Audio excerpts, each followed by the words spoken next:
In the three states of matter, matter यानी material, substance, इसकी तीन स्टेट्स होती है ना, सॉलिड्स, लिक्विड्स और गैस। हाँ, the elastic coefficients can be, elastic coefficients जो है वो कौन सा रहेगा?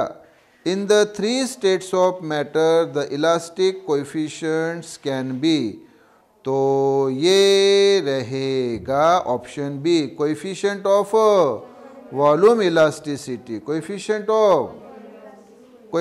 ऑफ वॉल्यूम इलास्टिसिटी ये रहेगा। आए क्या समझ में? कोएफिशिएंट ऑफ वॉल्यूम इलास्टिसिटी यानी बल्क मॉडुलस रहेगा। क्या रहेगा? क्यों रहेगा मालूम है? क्योंकि बल्क मॉडुलस होने के लिए यानी वॉल्यूम इलास्टिसिटी होने के लिए उनके पास क्या होना चाहिए? वॉल्यूम होना चाहिए। वह सॉलिड रहे, लिक्विड रहे, गैस रहे, इन तीनों के पास ये होता ही है। कौन? वॉल्यूम होता है। आप बोलेंगे सर ये ऑप्शन बी आपने बोला कि भाई ये हो, पहला यंग्स मॉडुलस क्यों नहीं? क्योंकि यंग्स मॉडुलस होने के लिए लेंथ चाहिए, और लेंथ सिर्फ सॉलिड के पास होती है। किसके पास होती है? सॉलिड के पास। लिक्विड के पास लेंथ होती है क्या? कभी देखा क्या आपने पानी का रॉड? हाँ, अचानक आप जा रहे हैं और आपके पीछे कोई डॉग लग गया और फिर आपको पानी दिखा, पानी का बना लिया आपने रॉड, या हवा में एयर का बना लिया रॉड और उससे मार रहे उस डॉग को, होगा क्या ऐसे? नहीं। तो यंग्स मॉडुलस के लिए सॉलिड होना ज़रूरी है। क्या होना ज़रूरी है? हाँ, उसी प्रकार से वह option C modulus of rigidity, उसके लिए भी सॉलिड होना ज़रूरी है। क्या है? सॉलिड होना ज़रूरी है। और डी जो है पॉइसंस रेशो, इसके लिए भी वायर ही चाहिए, मतलब सॉलिड होना ज़रूरी है। अकेला वही है बी, हाँ, जिसमें क्या चाहिए? वॉल्यूम चाहिए। और तो सॉलिड के पास भी वॉल्यूम होता है, लिक्विड के पास भी वॉल्यूम होता है, और गैस के पास भी वॉल्यूम होता है। तो एक बात अच्छी तरह से दिमाग में फिट कर लो कि जिनके पास वॉल्यूम होता है उनके पास क्या रहती है? वॉल्यूम इलास्टिसिटी रहती है। तो वही बोला ना आपको कि कोई मैटर यानी मटेरियल यानी सब्सटेंस तीन स्टेट्स में है, तो उनके पास कौन सा होना चाहिए? ये वॉल्यूम इलास्टिसिटी होनी चाहिए, कोएफिशिएंट ऑफ वॉल्यूम इलास्टिसिटी यानी बल्क मॉडुलस। क्लियर? क्या सामने का जो क्वेश्चन है वो पूछा है bulk modulus was first defined by, bulk modulus Maxwell साहब ने बताया है। किसने बताया है? मैक्सवेल साहब ने बताया है बल्क मॉडुलस। क्लियर? उसके बाद में प्रॉब्लम नंबर सामने का जो है उसमें देखो, ए यूनिफॉर्म क्यूब, मालूम है आपको क्यूब जिसकी लेंथ, ब्रेड्थ और हाइट सेम हो, is subjected to volume compression, उसको क्या किया? कॉम्प्रेस किया और उसका वॉल्यूम चेंज किया। क्या किया? ये अभी जो फिगर बताए ना, ये क्या था? स्पेरिकल ये था बॉडी। अभी ये क्या है? क्यूबिक है। If each side is decrease by 1%, हर साइड कितने से डिक्रीज की? Then bulk strain is, bulk strain कितनी रहेगी? क्या पूछा है बताओ? बल्क स्ट्रेन कितनी रहेगी? बल्क स्ट्रेन क्या पूछा है हमें? बल्क स्ट्रेन पूछा है। बल्क स्ट्रेन क्या होता है? बल्क स्ट्रेन यानी वॉल्यूम स्ट्रेन। बल्क स्ट्रेन यानी रे देखो ना, बल्क मॉडुलस यानी volume stress upon volume strain. Volume stress यानी बल्क स्ट्रेस और वॉल्यूम स्ट्रेन यानी बल्क स्ट्रेन। ये क्या होता है? Change in volume upon original volume. देखो यहाँ एक आपको क्यूब दिया है, ये देखो,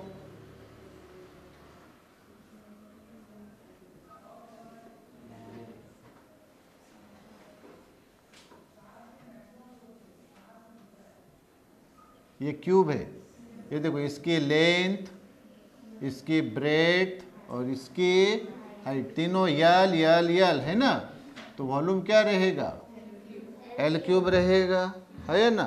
वॉल्यूम एल क्यूब रहेगा। ओके, तो भाई यहाँ आप मुझे ये बात बताइए कि V equal to l cube, V equal to l cube, yes. तो यहाँ पे हमें क्या पूछा है ये पहले बताओ। तो हमें पूछा है बल्क स्ट्रेन। बल्क स्ट्रेन यानी रे वॉल्यूम स्ट्रेन पूछा है। क्या पूछा है? वॉल्यूम स्ट्रेन पूछा है। ओके, तो ध्यान दीजिए फिर V equal to l cube. हाँ, तो इसमें का चेंज इन वॉल्यूम आपको फाइंड करना है। क्या फाइंड करना है? Change in volume. क्या फाइंड करना है? या रादर उससे मैं सामने जाता हूँ, परसेंटेज चेंज इन वॉल्यूम। ख्याल में रखो, परसेंटेज चेंज इन वॉल्यूम, हाँ, percentage change in volume equal to ये सामने का जो पावर है ना, ये सामने ले लेना। कहाँ ले लेना? हाँ, सामने ले लेना। 3 इंटू ये परसेंटेज चेंज इन लेंथ। ये बात अपने दिमाग में फिट रखो। क्या बात? Volume equal to l cube है, तो percentage change in volume equal to ये पावर सामने ले लेना मल्टीप्लिकेशन में into percentage change in length. हाँ, तो ये देखो, तो ये आएगा dv। क्या आएगा रे बाबू रे? dv बाई v, यानी change in volume upon original volume. क्या? Change in volume upon original volume. और परसेंटेज है इसलिए 100% equal to 3 into percentage change in length, यानी change in length upon original length into 100%। तो ये 100% क्या हो गया? कैंसल। तो क्या आ गया मुझे बताओ? dv by v equal to 3 into dl by l. Clear? इसको क्या किया मालूम है क्या? बाहर से क्या किया? इसके ऊपर फोर्स लगा के, हाँ, इसको कॉम्प्रेस किया। हाँ, वॉल्यूम कॉम्प्रेस हुआ, लेंथ भी क्या हो गई? कॉम्प्रेस होगी। हाँ, यस। तो हमें वही तो पूछा है। हमें क्या पूछा है फिर? हमें क्या पूछा है? हमें क्या पूछा है? प्रॉब्लम में क्या दिया फिर से बताओ मुझे। प्रॉब्लम में क्या दिया है? If each side is decreased bye 1%, each side is decrease by 1%, हर साइड 1% से डिक्रीज की है ना? हाँ, यस, 1% से डिक्रीज की। तो फिर मुझे बताओ क्या आएगा? ये 3 और ये dl बाई एल, यानी ये आपको दिया है 1%। तो ये कितना आएगा? 3 इंटू 1 यानी 3%। ये dv बाय v। हेलो, अरे dv बाई v को ही तो हम क्या बोलते हैं? देखो ना, dv बाई v को ही क्या बोलते हैं? Volume strain. क्या बोलते हैं? वॉल्यूम स्ट्रेन, यानी ही बल्क स्ट्रेन। तो dv बाई v यानी ही ये बल्क स्ट्रेन, यानी ही वॉल्यूम स्ट्रेन। क्या रे बाबू? तो ये कितना आया? 3%। बोलो कैसे सॉल्व किया? तो volume equal to l cube. यहाँ से ये बरोबर दिमाग में रखो कि percentage change in volume equal to ये पावर सामने into percentage change in length.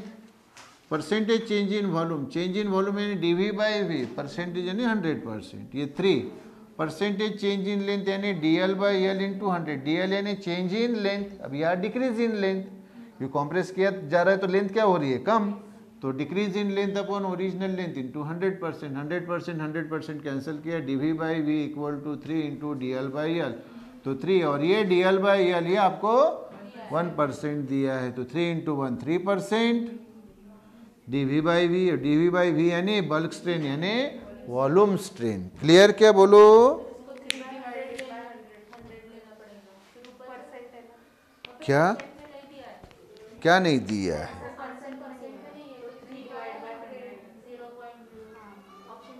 हाँ, अच्छा 3%। अच्छा, तो इसको आंसर, ये आंसर है, लेकिन ये आंसर आपको ABCD में नहीं दिख रहा है। तो 3% का मतलब होता है अपॉन 100। क्या होता है?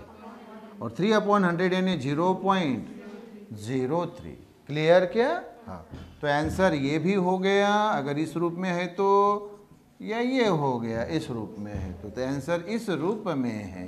Okay, clear?